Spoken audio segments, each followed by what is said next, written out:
இல்லை. இப்போ நம்ம பார்க்க போகிறோம் 24ஆம் அதிகாரத்தில் உம்முடைய வருகைக்கான அடையாளங்கள் என்ன என்று கேட்டபோது இந்த காரியங்களை குறித்து வெளிப்படுத்தல் 6ஆம் அதிகாரத்திலையும் சகரியாவின் புஸ்தகத்திலையும் 1-6 அதிகாரங்கள் 3 அதிகாரங்களையும் ஆண்டவர் கலந்து கொடுத்துருக்கிறார். இப்போ நம்ம அதை குறித்து தான் பார்க்க போகிறோம். குறிப்பாக நம்ம காலத்தில் நடக்கிறதுக்கும் சகரியா காலத்தில் நடக்கிற விஷயத்துக்கும் தீர்க்க தரிசனங்கள் ஒரே காரியம் தான் உரைக்கப்பட்டிருக்கு. ஆனால் கொஞ்சம் முன்னுக்கு பின்னாக இருக்கும். முரண் அல்ல. இஸ்ரவேல் ஜனங்களுக்கு உரைக்கப்படும் போது சகரியாவுக்கு சொல்லப்படுகிறது. அதே காரியம் புறஜாதியாருக்கு எழுதும் போது, ஏன்னா யோவான்ட்ட சொல்லும் போது சொல்றாரு, நீ போய் சகல ஜாதிகளுக்கும் தீர்க்க தரிசனம் உரை. அப்படி உரைக்கும் போது நமக்கு எது முன்னாடி வரணுமோ அதை இங்கே சொல்லியிருக்காரு, அவனுக்கு எது முன்னாடி வரணுமோ அவனுக்கு அதை சொல்லியிருக்கிறார். அந்த மாதிரி தான் இருக்குமே ஒழிய முரண்பாடாக இருக்காது. இப்போ நம்ம முதலாவது பார்க்க போகிற விஷயம் என்ன அப்படின்னு கேட்டிங்கன்னா, சகரியாவின் புஸ்தகம் 1ஆம் அதிகாரம் 7வது வசனத்தை வாசிங்க. தரியு அரசாண்ட 2ஆம் வருஷம்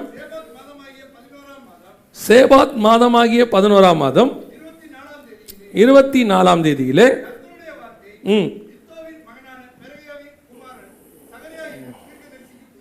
உண்டாயிற்று.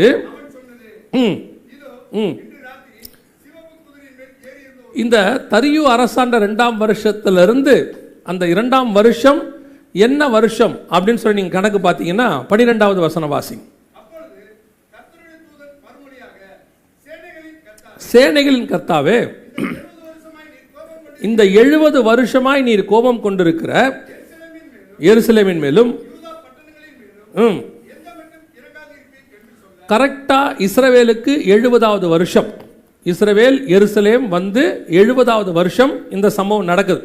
நல்லா தெரிஞ்சுக்கொள்ளுங்க, இந்த வேதத்தில் சொல்லப்பட்டிருக்கிற சம்பவங்கள் ஒன்று இஸ்ரவேலுக்கும் பொருந்தும், 2 நமக்கும் பொருந்தும். ஒரு வசனத்துக்கு 2 பகுதி இருக்கும். ஆபிரகாமின் ஆசீர்வாதங்கள் இயேசு கிறிஸ்துவின் வழியாக யாருக்கு வருகிறது? புறஜாதியாருக்கு வருகிறது. நம்ம வாசிக்கிறோம் இல்லையா கலாத்தியர்ல. அதே மாதிரி தான் இந்த தீர்க்க தரிசனங்கள்லையும் பல காரியங்கள் நம்ம காலகட்டத்துக்குரியதும் அவங்க காலகட்டத்துக்குரியதும் ஒரே மாதிரி இருக்கும். அதனால தான் கர்த்தர் இணைச்சு கொடுத்துருப்பாரு. அதனால தான் இது வேதம் மகத்துவம்னு சொல்றோம். இந்த மாதிரி எழுதுறதுக்கு தேவனை தவிர வேற யாராலையும் முடியாது. இப்போ நீங்க கவனிச்சு பாருங்க, இந்த 70வது வருஷம் தரியு அரசாண்ட 2ஆம் வருஷம். அந்த 2ஆம் வருஷம் யாருக்கு எத்தனாவது வருஷம்? இஸ்ரவேலுக்கு அது எத்தனாவது வருஷம்? 70 வருஷமாக இருக்கிறது. சரியாக இஸ்ரவேல் ஜனங்கள் 1948 அவர்கள் வந்தார்கள். 48 வந்து சரியா 70 வருஷம் நீங்க பார்த்தீங்கன்னு சொன்னா 2017-18 இந்த காலகட்டம் தான் அவர்கள் வந்து மீண்டுமாக 70 வருஷ கணக்கை பூர்த்தி பண்ணுவாங்க. அந்த பூர்த்தி பண்ணக்கூடிய 70வது வருஷத்துல அவர் சொல்லக்கூடியது சிவப்பு குதிரையை கண்டேன். அந்த இடத்துல அவர் என்ன சொல்றாரு? ஒரு சிவப்பு குதிரையின் மேல் ஏறி இருக்கிற ஒரு புருஷனை கண்டேன் அப்படின்னு சொல்றாரு. இந்த சிவப்பு குதிரையின் மேல் ஏறி இருக்கிற புருஷன், சிவப்பு குதிரை அப்படின்னா என்ன, எதை குறிக்கிறது அப்படிங்கிறது நமக்கு ரொம்ப முக்கியம். இந்த சிவப்பு குதிரையை பற்றி நீங்கள் தெரிஞ்சுக்கணும்னா வெளிப்படுத்தின விசேஷம் 6ஆம் அதிகாரத்துக்கு நீங்கள் வரணும். வெளிப்படுத்தின விசேஷம் 6ஆம் அதிகாரம் 4வது வசனம் வாசி.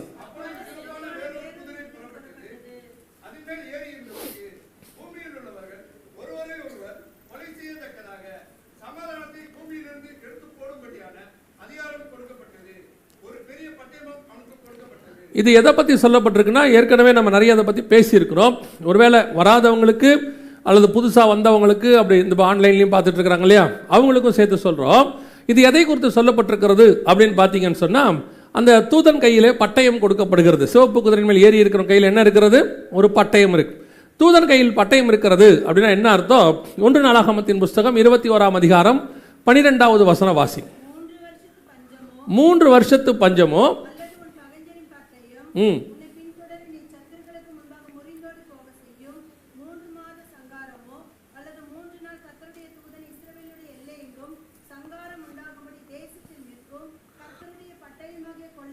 கர்த்தருடைய பட்டயமாகிய கொள்ளை நோயும். இப்போ கர்த்தருடைய பட்டயமா தூதனுடைய பட்டயமா அப்படின்னு உங்களுக்கு சந்தேகம் வரும்னா 16வது வசனத்தை வாசி.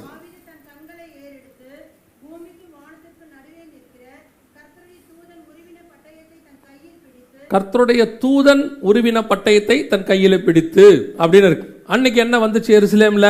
14வது வசனம் வாசி. அப்ப சிவப்பு குதிரைக்கான அடையாளம் என்ன அப்படின்னு கேட்டீங்கன்னா, அது கொள்ளை நோயை குறிக்கிறது. மிகப்பெரியதான கொள்ளை நோய் பூமி முழுக்க வரணும். இப்ப நல்லா கவனிங்க, வெளிப்படுத்தின சகரியாவின் புஸ்தகம் 6ஆம் அதிகாரம் 7வது வசனத்தை வாசி.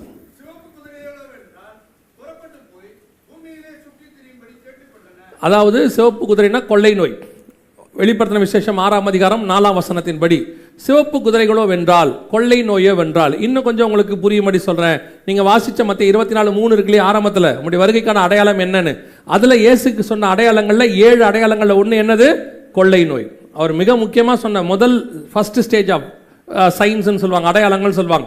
அதில் அவர் சொன்னது கொள்ளை நோய். இப்போ வசனம் சொல்லுது சிவப்பு குதிரைகளோ வென்றால். சிவப்பு குதிரைனா வெளிப்படுத்தல் 6:4 படி கொள்ளை நோய். கொள்ளை நோய்களோ வென்றால், அந்த வசனத்தின்படி 7வது வசனம், கொள்ளை நோய்களோ வென்றால் புறப்பட்டு போய் பூமியிலே சுற்றி திரியும்படி கேட்டுக்கொண்டது. கொள்ளை நோய் என்ன கேட்குது? சுற்றி திரியும்படி கேட்டுக்கொண்டது. அதற்கு அவர் போய் பூமியில் சுற்றி திரியுங்கள் என்றார். அப்படியே சுற்றி திரிந்தன. கொள்ளை நோயை பற்றி சொல்லுது, சுற்றி திரியும்படி கேட்டுக்கொண்டன அப்படின்னு இருக்கு. இந்த கொள்ளை நோய் எப்போ வரும் அப்படின்னு கேட்டிங்கன்னா 70வது வருஷம் தரியு அரசாண்ட 2ஆம் வருஷத்தில், அதாவது அவங்களுடையதான 70வது வருஷம் அப்படின்னு சொல்லப்படுது. நல்லா அந்த காரியங்களை கவனிச்சு பாருங்க. 2019 கொரோனா நமக்கு வந்துச்சு. நம்ம எல்லாருக்கும் தெரியும், டிசம்பர் மாதம் ஆரம்பிச்சு உலகம் முழுக்க அந்த கொரோனாவானது வேர்ல்டு ஃபுல்லாக போச்சு, பூமி முழுக்க போச்சு. ஏறக்குறைய 185 நாடுகளுக்கு மேலே போச்சு. கரெக்டாக இது யாருடைய 70வது வருஷம்னு பார்த்தீங்கன்னா இஸ்ரவேலுடைய 70 வருஷம் முடிஞ்சு 71வது வருஷத்தில் இது தொடங்குச்சு. 1948 70 வருஷம் கணக்கு பண்ணிங்கன்னா 2017, 18, 2019 இது தொடங்குச்சு. கரெக்டாக இது எப்போ ஆரம்பிச்சிச்சு? தரியு அரசாண்ட 2ஆம் வருஷம். கரெக்டாக கணக்கு பண்ணிங்கன்னா ட்ரம்ப் அரசாண்ட 2வது வருஷம். மிக துல்லியமாக இந்த தீர்க்க தரிசன வசனம் அப்படியே நிறைவேறுச்சு. இன்னும் இதுக்கு பின்னாடி நிறைய விஷயம் இருக்கு. ஆனால் இந்த அளவில் நான் மட்டும் இதை சொல்லிட்டு போகிறேன். இந்த கொள்ளை நோயானது, சிவப்பு குதிரையானது பூமியில் சுற்றி திரியும்படி கேட்டுக்கொண்டன. இதுதான் நாம கரெக்டாக 70 வருஷம் கழிச்சு நம்ம ஏன் சிவப்பு குதிரையில் ஆரம்பிக்கிறோம்னா, அந்த சகரியாவின் புஸ்தகம் சிவப்பு குதிரையில் தான் ஆரம்பிக்குது. இது முடிஞ்சு 71வது வருஷத்தில் இது ஆரம்பிக்கணும். மிகச்சரியாக இந்த கொள்ளை நோய் பூமி முழுக்க சுற்றி திரிஞ்சது. ஆண்டவர் சொன்னபடி சுற்றி திரிஞ்சுக்கிட்டே இருக்கு, இன்னும் இருக்கு. அடுத்தடுத்த வேரியேஷன் வந்துகிட்டே இருக்குது. அடுத்தடுத்த கொள்ளை நோய்கள் போயிட்டே இருக்கு. இப்போ நீங்க கேட்டு பாருங்க, எந்த ஒரு பொருளாதார நிபுணர், எக்கனாமிஸ்டா இருக்கட்டும், அல்லது மருத்துவர்களாக இருக்கட்டும், அல்லது கிளைமேட் ஆராதகர்கள் இருக்கட்டும், அத்தனை பேரையும் கேட்டு பாருங்க, கொரோனாவுக்கு முன்னாடி கொரோனாவுக்கு பின்னாடிம்பாங்க. கொரோனாக்கு அப்புறம் வேர்ல்டு என்ன ஆயிடுச்சு? வேற கோணத்துக்கு போயிருச்சு. பொருளாதாரமாக இருக்கட்டும், எதுவானா இருக்கட்டும். கரெக்டாக இஸ்ரவேலுடைய 70வது வருஷம், நம்ம கொரோனான்னு சொல்கிறோம், ஆனால் சொல்ல வேண்டியது என்னென்னா கரெக்டாக இஸ்ரவேலுடைய 70 வருஷம் கழித்து பூமி வேறொரு இடத்துக்கு போயிருச்சு. வேற விதமான வேற இடத்துக்கு போயிருக்கு. இப்போ நம்ம அந்த காலகட்டத்தினுடைய மிக முக்கியமான இடத்துல நம்ம நின்றுகிட்டு இருக்கிறோம். அதில் சிவப்பு குதிரையை நம்ம சந்திச்சிருக்கிறோம். அது நம்ம கண்ணுக்கு முன்னாடி மிகப்பெரியதான பூமியில் உள்ளவர்கள், அந்த 6ஆம் அதிகாரம் 4ஆம் வசனம் வெளிப்படுத்தின விசேஷம் சொல்லுது, பூமியில் உள்ளவர்கள் ஒருவர் கொலை செய்யத்தக்கதாக. அப்போ கொரோனா வந்தோடைய விதத்தை நீங்க பார்த்தீங்கன்னா நீங்க மறந்துருக்க மாட்டீங்க. குவாரண்டைனுங்கிற மறந்துருக்க மாட்டீங்க, அல்லது தனித்திரு, விழித்திரு, விலகிரு மறந்துருக்க மாட்டீங்க. இதெல்லாம் ஏன் சொன்னாங்கன்னு கேட்டீங்கன்னா, இந்த கொரோனாவானது ஒருத்தர் மூலமா இன்னொருத்தருக்கு பரவுச்சு. ஒருவர் கொலை செய்யத்தக்கதாக. இது மிகச்சரியாக பூமி முழுக்க வந்துச்சு. ஒருவர் கொலை செய்யத்தக்கதாக வந்துச்சு. அதுலயும் பர்டிகுலரா ஒரு வார்த்தை, ரொம்ப பர்டிகுலராக சொல்லப்படுற ஒரு வார்த்தை என்ன அப்படின்னு சொல்லி நல்லா கவனிச்சு பார்த்தீங்கன்னா, அது மரணத்தை கொண்டு வந்துச்சு அப்படின்னு இருக்குது. பூமியில் உள்ளவர்கள் ஒருவர் கொலை செய்யத்தக்கதாக.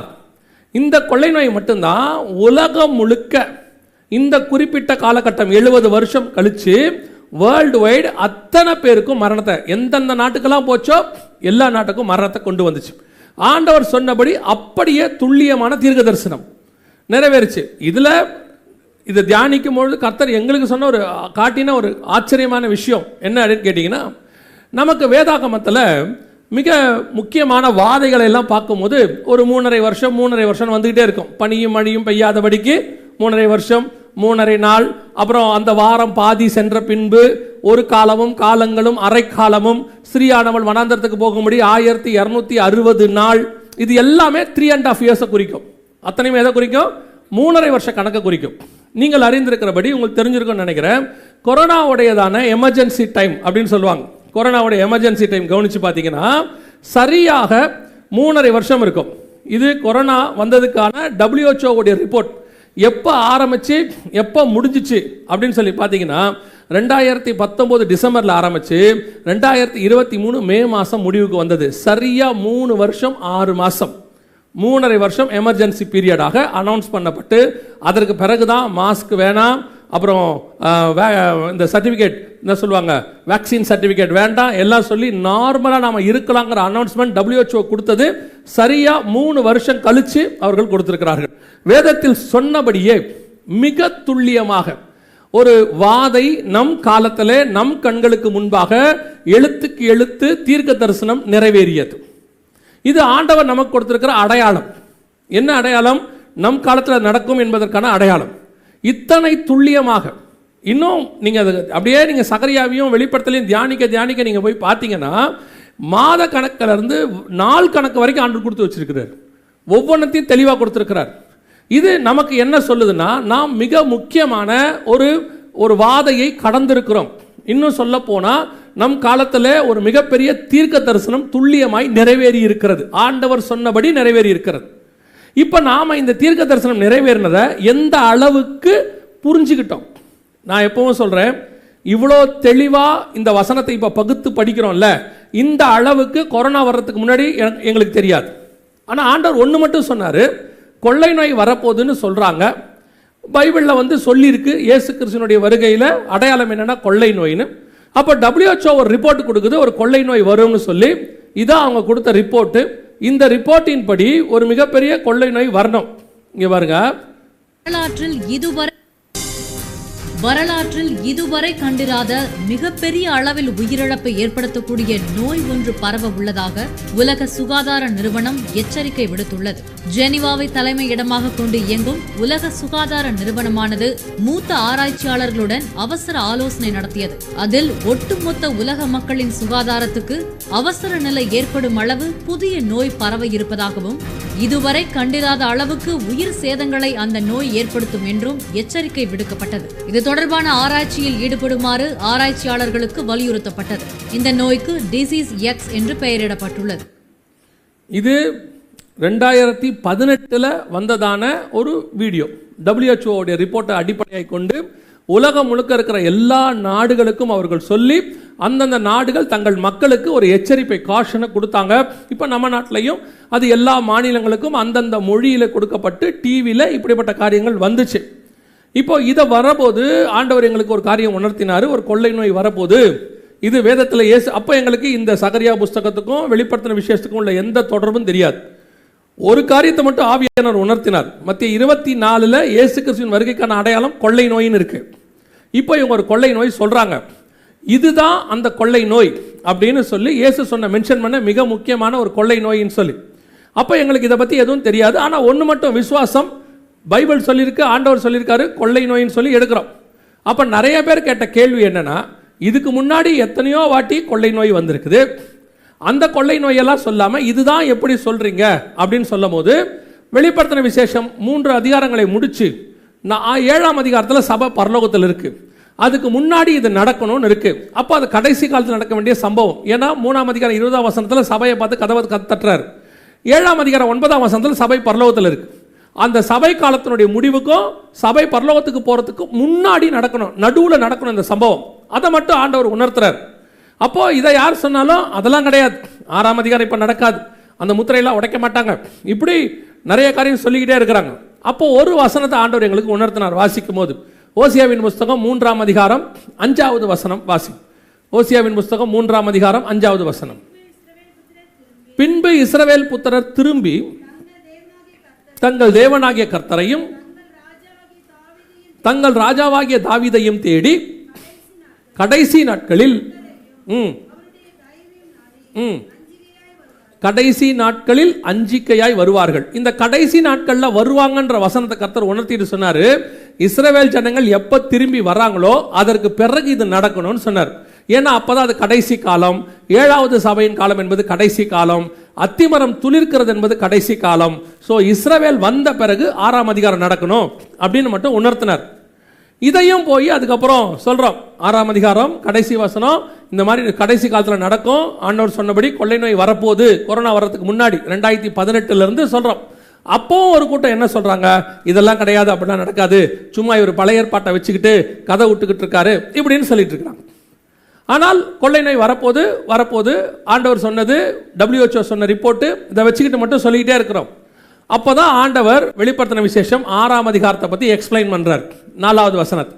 அதை எடுத்து 4ஆம் அதிகாரத்தை அந்த 4வது வசனத்தை எக்ஸ்பிளைன் பண்ணி இந்த மாதிரி ஒரு பட்டயம் அப்படின்னா கொள்ளை நோய் இதெல்லாம் சொல்லும் போது திருப்பி என்ன சொல்றாங்க, அதெல்லாம் 6ஆம் அதிகாரம் இப்ப நடக்காதுங்க, அதெல்லாம் நடக்கிறதுக்கு எவ்வளோ நாள் ஆகும், அதெல்லாம் வருகைக்கு பின்னாடி தான் வரும். அப்படி ஒரு கூட்டம், ஒரு நிர்விசானம். அப்புறம் ஆண்டவர் சகரியாவின் புஸ்தகத்தை எக்ஸ்பிளைன் பண்ண ஆரம்பிச்சார்.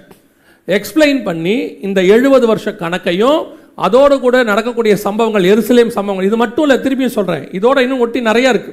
இது எல்லாத்தையும் மொத்தமாக கம்பேர் பண்ணி இயேசு சொல்லும்போது மிக தெளிவாக இந்த கொள்ளை நோய் 6ஆம் அதிகாரம் 4ஆம் வசனம் என்பது வெளிப்படுத்தின விசேஷம் சிவப்பு குதிரை, சகரியாவின் புஸ்தகம் 1ஆம் அதிகாரம் 7ஆம் வசனம் 8ஆம் வசனமோ, சகரியாவின் புஸ்தகம் 6ஆம் அதிகாரம் 7ஆம் வசனமும் மிக துல்லியமாய் நம் காலத்தில் கடந்து போன கொள்ளை நோய் என்பதற்கான ஆதாரம் இருந்துச்சு.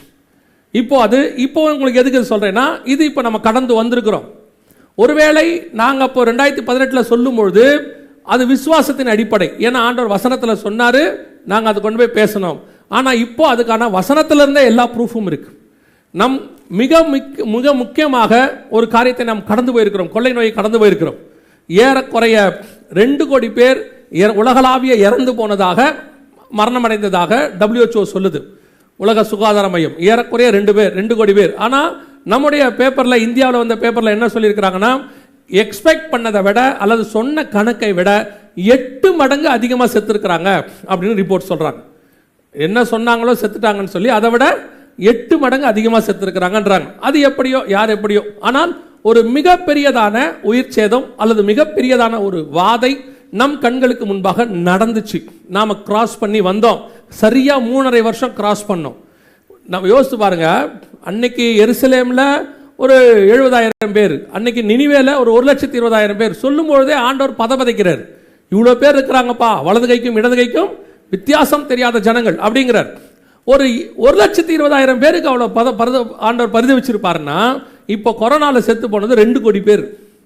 அவர் நேற்றும் இன்றும் என்றும், அன்னைக்கு மனஸ்தாபப்பட்டவர் பதபதைச்சவர் இன்னைக்கும் அப்படிதான் இருப்பார். இன்னைக்கும் யோசிச்சிருப்பார், இந்த 2 கோடியில் எத்தனை நரகத்துக்கு போயிருக்கோம், எத்தனை பரதீசிக்கு போயிருக்கோம், எத்தனை பேர் ஏவனை அறியாமல் இருந்திருப்பாங்க. ஆனால் இதை எதை பற்றினதான கவலையும் எதுவுமே சபைக்கு இல்லை. சபைனா நமக்கு எதுவுமே கிடையாது. நம்மளை பொறுத்த வரைக்கும் என்ன, கொரோனா வந்தபோது நம்ம சாவாமல் இருந்தால் சரி, சோத்திரம் பிரைஸ்தலான் அல்லேலூயா. அதில் நம்ம என்ன சொல்லுவோம், சாட்சி என்ன சொல்லுவோம், கர்த்தருடைய பெரிய கிருபையில் பக்கத்து வீட்டில் செத்தான், இந்த வீட்டில் செத்தான், நாங்கள் மட்டும் சாவலை. இது கரெக்டா? நம்ம சாவலைங்கிறது நல்ல சந்தோஷமான விஷயம்தான். பக்கத்தில் ஒருத்தன் செத்துட்டானே, அவன் கர்த்தருக்குள்ள செத்தானா, கர்த்தருக்கு வெளியே செத்தானா? இந்த கேள்வி வந்துச்சா? நம்ம என்னைக்காவது யோசிக்கிறோமா? ஒரு பெரிய பரிசுத்தவான் கார் ஆக்சிடென்ட்ல மோதிருச்சு, சாக போறார், கர்த்தருக்குள்ள நித்திரை அடைய போறார். லாஸ்ட் மினிட் தூக்குறாங்க அவரை. தூக்கும் போது அவர் கேட்ட கடைசி கேள்வி என்ன தெரியுமா? எதிரில் ஆக்சிடென்ட் ஆச்சு, அந்த டிரைவருக்கு என்னாச்சு, உயிரோடு இருக்கிறாரா அப்படின்னு கேட்டாராம். அதோட அர்த்தம் என்ன தெரியுமா? நான் செத்தா பரவாயில்ல, நான் எங்கே போயிடுவேன், பரதீசிக்கு போயிடுவேன், பரலோகத்துக்கு போயிடுவேன், நம்ம கணக்கு உங்கள் கணக்குக்கு பரதீசிக்கு போயிடுவேன். ஆனால் எதிரில் இருக்கிறவன் ஒருவேளை தேவனை அறியாதவனாக இருந்தால் எங்கே போவான்? அந்த மரணிக்கும் தருவாயில கூட அந்த பரிசுத்தவானுக்கு இன்னொரு ஆத்மா மேலே என்ன இருக்கு, ஒரு பாரம் இருக்கு பாருங்க. இன்னைக்கு நமக்கு அந்த பாரம் இருக்கா? நம்மளை பொறுத்த வரைக்கும் சாட்சி என்ன, எல்லாம் செத்தா நான் பொழைச்சேன். ஐசியூவில் பார்த்தீங்கன்னா டெய்லி ஒருத்தர் செத்தாங்க, நான் மட்டும் கர்த்தர் என்னை கிருபையாக காப்பாற்றினாரு. அப்போ நமக்கு மட்டும் ஒரு கர்த்தர், அவனுக்கு யாரு? அவனை ஏன் காப்பாற்றலை? அவனுக்கு தேவனை தெரியல, ரைட், ஓகே. அவனை சொல்ல வேண்டியது யாரு? நமக்கு இன்னும் அந்த அந்த ஆத்ம பாரம் தேவன் சொன்ன இடத்துக்கு வரவே இல்லை. நம்மளை பொறுத்த வரைக்கும் ஒரு குறுகிய வட்டம். நம்மளை பொறுத்த வரைக்கும் ஒரு காரியம். எங்களுக்கு ஆண்டவர் சொன்னார் கொரோனா நேரத்தில், எங்களுக்கு கொரோனாக்கு முன்னாடி இந்த விஷயத்தை கொண்டு போய் எல்லாருக்கும் சொல்லும் பொழுது அப்பவும் இப்படி தான் ஓட விடுவார். அந்த இடத்துக்கு இந்த கர்த்தருடைய பெரிய கிருபையில் எப்படியும் ஒரு வாரம் எந்த இடத்துலையாவது போய் சொல்கிறதுக்கு ஆண்டவர் கிருபை தருவார். கடைசியாக கர்நாடகாவில் தான் நாங்கள் இது கொடுக்குறோம், மெசேஜ் கொடுக்குறோம். லாக்டவுன் போட்டாங்க, அடித்து பிடிச்சி கார் எடுத்துக்கிட்டு சென்னைக்கு வரோம். அப்போ நாங்கள் என்ன நினைக்கிறோம், இதுக்கு மேலே நம்ம என்ன பண்ண முடியாது, மினிஸ்ட்ரி பண்ண முடியாது. நான் ஆண்டவர் சொன்னார், நான் உனக்கு ஒரு வழியை ஓப்பன் பண்ணி தருவேன் அப்படின்னு. வழி ஓப்பன் பண்ணி கொடுத்தாரு. கொரோனா நேரத்தில் எல்லா நாளும் இந்த செய்திகளை சொல்வதற்கு கர்த்தர் கிருபை தந்தார். நான் எதுக்கு சொல்கிறேன் தெரியுமா? உங்களுக்கு மட்டும் அப்படி ஒரு வாஞ்சை சொல்லணும்னு வந்துருச்சுன்னா, உலகமே கதவு அடைக்கப்பட்டிருந்தாலும் நமக்கு கதவை திறப்பதற்கு கர்த்தர் வல்லமை உள்ளவராய் இருக்கிறார். நாம அந்த விருப்பம் இல்லாதவங்க, அதான் இங்க முக்கியமே. நமக்கு அந்த இஷ்டம் இல்லை, போய் சொல்லணும், இன்னொருத்தனை காப்பாற்றணும். நம்ம வீட்டில் மரணம் வராமல் இருந்தால் சரி, ஸ்தோத்திரம். ஏன் வெளியே போயிட்டு வந்தோம்னா ஆட்டோமேட்டிக்காக வாய்ப்பு இருக்கு, கொரோனா தொத்துவதுக்கு வாய்ப்பு இருக்கு. ஆனால் கொரோனா பீரியட் ஃபுல்லாக வீடியோ எடுக்கிறதுக்கு நாங்கள் வெளியே தான் போகணும். எங்ககிட்ட கேமரா கிடையாது. இங்கே வருவோம், இங்கே பாஸ்டர் கேமரா வாங்கியிருந்தாங்க, அது ஒரு பெரிய மிராக்கிள். கொரோனாவுக்கு முன்னாடி பாஸ்டர் வந்து கேமரா வாங்க போகிறேன்றாங்க எங்கிட்ட. அப்போவே சில லட்சம் எங்கிட்ட சொல்கிறாங்க, அண்ணே இந்த மாதிரி நான் கேமரா வாங்கலான்னு இருக்கிறேனே அப்படின்னு. நான் அவர்கிட்ட சொல்கிறேன், ஏன் பாஸ்டர் இந்த தேவை உள்ள நேரத்தில் இந்த கேமரா வாங்கணுமா, எதுக்கு பாஸ்டர் இப்போ வாங்கணும் அப்படின்னு ஒன்று. சரிங்க அண்ணே அப்படின்ட்டு போயிட்டு வாங்கிட்டார். வாங்கிட்டு வந்துட்டு சொன்னார், அண்ணே வாங்கிட்டேனே அப்படின்னாரு. அவர் எப்பவுமே சில விஷயங்களை கன்சல்ட் பண்ணுவார், டிசிஷன் அவர் தான் எடுப்பார். டிசிஷன் நம்மகிட்ட எப்பவுமே கொடுக்க மாட்டார், கன்சல்ட் மட்டும் தான் அவர் பண்ணுவார். ஆனால் அதை அவர்கிட்ட கற்றுக்கிட்டேன். எல்லார்கிட்டையும் கேட்கணும், முடிவு நம்ம தான் எடுக்கணும். அது ஒரு நல்ல பழக்கம் அது. ஆனால் அதில் நீங்கள் கொஞ்சம் கெட்ட பேர் சம்பாதிப்பீங்க. அந்த ஆள் எது சொன்னாலும் கேட்க மாட்டான்டா அப்படின்னு ஒரு கெட்ட பேர் சம்பாதிப்பீங்க. அப்படி தான் பாஸ்டர் வாங்கிட்டார். வாங்கினோடனே நான் நினச்சிக்கிட்டேன், இவர் என்ன சொன்னாலும் கேட்க மாட்டார், வாங்கிட்டாருன்னு. ஆனால் கொரோனா நேரத்தில் 2 சபையில் வச்சு கத்தர் எடுக்கிறதுக்கு கிருபை தந்தார். ஒன்று ஆலப்பாக்கத்தில் மாரநாதா சர்ச்சு, இன்னொன்று இங்கே. 2 இடத்துல தான் நாங்கள் 2 பேர் எடுத்து. இத்தனைக்கும் எங்கிட்ட கேமரா கிடையாது, எடிட்டிங் ஷூட்டு கிடையாது, ஒன்றுமே கிடையாது. இங்கே கேமரா வச்சு எடுப்போம், ஆலப்பாக்கத்தில் ஃபோன் வச்சு எடுப்போம். அப்போல்லாம் எந்த விதமான டெக்னாலஜியும் எங்கிட்ட கிடையாது. அதில் ஒருத்தர் வேறு ஃபேஸ்புக்கில் பேசுகிறாரு, அவர்கிட்ட பெரிய செட்டப் வச்சுருக்காருங்கன்னு. ஒரு செட்டப்பும் கிடையாது, நம்ம ஒரு ஆள் தான் செட்டப்பு, அவ்வளோதான். வெறும் நாங்கள். ஆனால் கர்த்தர் எனக்கு அந்த நேரத்தில் ஆட்களை கொடுத்தார். சில நல்ல, இப்போ இவரும் அண்ணன் தான் கூப்பிடுவார், அந்த பாஸ்டர் அண்ணன் தான் கூப்பிடுவார், 2 பேரும் தான். அப்படியே ஃபுல்லாக வீடியோ எடுக்க வந்துட்டு போனோம். டெய்லி வெளியே வந்துட்டு போனோம்னா வீட்டில் இருக்கிறவங்க என்ன சொல்லுவாங்க தெரியுமா, வெளியே போயிட்டு வரீங்க, கொரோனாவை கொண்டாந்துட போறீங்க அப்படிம்பாங்க. அவங்க பயம் அவங்களுக்கு, நம்ம பயம். இப்போ நம்மளை ஆண்டவர் போக சொல்கிறாரு, நம்மளை ஒரு நாள் கொரோனா எனக்கு விசுவாசம் எங்கே வந்துச்சு தெரியுமா? நான் ஷூட்டிங் எடுக்க ஆலப்பாக்கத்துக்கு போனால் ரோட்லையே ஒரு 30-20 பேர் உட்காந்து ஆஸ் யூஷுவல் டீ குடிச்சிட்டு உட்காந்துருக்காங்க. எனக்கு இது பாகிஸ்தானா, நம்ம இந்தியாவிலேருந்து வந்திருக்கோமா, இந்த ஜனம் வேறே ஜனமாக இருக்கு, ஏன் இப்படி உட்காந்துருக்காங்க, ஒன்றுமே புரியல. அப்புறம் அந்த பாஸ்டர்கிட்ட கேட்டேன், ஏன் இவங்கெல்லாம் இப்படி பாஸ்டர் மாஸ்க்கும் போடல இப்படி உட்காந்துருக்காங்களே அப்படின்னா, நீங்களே கேளுங்கண்ணே என்னாரு. அப்புறம் அவங்க ஒருத்தர் மனுஷன் உட்காந்துட்டார். அவரை கேட்டேன், ஏங்க மாஸ்கெல்லாம் போடலையான்னு, அதெல்லாம் வராதுங்க அப்படின்னாரு. சரி, இப்போ விசுவாசத்தை அந்த ஆள் தான் நமக்கு சொல்லி கொடுத்தாரு. நம்ம அதாவது ப்ரிகாஷனாக இருக்க தப்பு இல்லை, திருப்பியும் சொல்கிறேன், நீங்கள் மாஸ்க் போடக்கூடாதுன்னு நான் சொல்லலை. அவனுக்கு ஒரு தைரியம் இருக்குல்ல, நீங்கள் வேணா அது குருட்டு நம்பிக்கைன்னு சொல்லிக்கிங்க, அப்படி வேணால் வச்சுக்கலாம். ஆனால் அவருக்கு ஒரு விசுவாசம், அதெல்லாம் வரல, அந்த பகுதிக்கு வரல. எல்லா தெருவையும் லாக் பண்ணிட்டாங்க அப்போல்லாம், உள்ளே வர விடாமல். அந்த ஒரு தெரு மட்டும் ஓப்பன், அது நமக்காக. அங்கே தான் வீடியோ இருக்குது, வேறு இடத்துல எடுக்கணும்.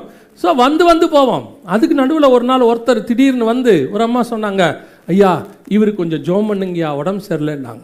கையை வச்சுட்டு கேட்டேன், என்னான்னு கேட்டேன், இந்த கொரோனாவான்னாங்க. நடந்த சம்பவம் அது. இப்போ கையை எடுக்கிறதா வைக்கிறதா, வச்ச பிறகு அவரும் மாஸ்க் போடல, நானும் போடல. அதான் ரொம்ப முக்கியமான விஷயம். கையை வச்ச பிறகு அவருக்கு சொன்னார், அதுவும் அவர் சொல்ல, அந்த அம்மா தான் சொன்னாங்க. நான் கேட்டேன், ஐயா உங்களுக்கு என்ன பண்ணுதுன்னு. அவர் கொரோனாயா, நீ ஜோம் பண்ணியா, சரிதான், ஸ்தோத்திரம், பிரைஸ் தி லார்ட். ஆனால் கர்த்தருடைய கிருபை, ஜோம் பண்ணியாச்சு, அவருக்கு சுகமாச்சோ இல்லையோ, எனக்கு வரல, நான் உங்களை மாதிரி தானே. கவனிச்சுக்கொள்ளுங்க, நமக்கு ஆண்டவர் பாதுகாப்பு தரார், எல்லாம் செய்கிறார். ஆனால் நாம் என்னைக்காவது இந்த காரியத்தை யோசிச்சிருக்கிறோமா? அந்த நேரத்தில் தான் கர்த்தர் வெளியே கொண்டு போனார். வெளியே கொண்டு போய் வீடியோ எடுக்க வச்சார். டெய்லி வெளியே போவோம், டெய்லி போய் வீடியோ எடுப்போம், வருவோம், வீட்டுக்கு போவோம். ஒரு நாளும் பாதிக்கப்பட விடவில்லை கர்த்தர். இப்பவும் சொல்கிறேன், கர்த்தர் உங்களையும் என்னையும் பறந்து காக்கிற பட்சியை போல பாதுகாக்கிறார், மாற்று கருத்து இல்லை. ஆனால் உங்களுக்கும் எனக்கும் அதல்ல, அதையும் தாண்டி இன்னொரு வேலை வச்சிருக்கிறார். நாம இந்த ஆத்மா பாரம்ங்கிறது கிறிஸ்தவனை தவிர உலகத்தில் வேற எவனுக்கும் வராது. இப்பவும் சொல்றேன், ஏன்னா அது கிறிஸ்துவினாலே நம்ம இருதயத்தில் ஊற்றப்பட்டிருக்கிறது. ஆத்மா பாரம் இல்லாமல் ஒரு கிறிஸ்தவன் இருக்கிறான் என்றால் அவன் ரட்சிப்புல பிரச்சனை இருக்குன்னு அர்த்தம். ஏன்னா ரட்சிக்கப்பட்ட உடனே உங்களுக்குள்ள, உங்க ஆத்மாக்குள்ள ஆத்ம பாரம் தானாய் வரும். அது கிறிஸ்துவினாலே ஊற்றப்படுகிறது. அந்த ரட்சிப்பு அனுபவம் வந்து அது வந்துடும். எப்போ உங்களுக்கு பக்கத்து வீட்டுக்காரன் ஆத்மா நரகத்துக்கு போறதை பத்தி கவலை இல்லையோ, ஆட்டோமேட்டிக்காக உங்க ரட்சிப்புல ஏதோ ப்ராப்ளம் இருக்குன்னு அர்த்தம். நமக்கு வரணும். இவ்வளோ பெரிய சம்பவம் நடந்துச்சு. கிட்டத்தட்ட 10 கோடி பேர் செத்து போயிருக்கிறாங்க. WHO ரிப்போர்ட் படி 2 கோடி பேர் செத்து இருக்கிறாங்கன்னு வச்சுக்கோங்க. இவ்வளோ பேர் செத்ததில் நம்ம எதையாவது யோசித்தோமா, எதையாவது செஞ்சோமா? ஸோ இந்த காரியம் நம் கண்களுக்கு முன்பாக துல்லியமாக நடைபெற்றது.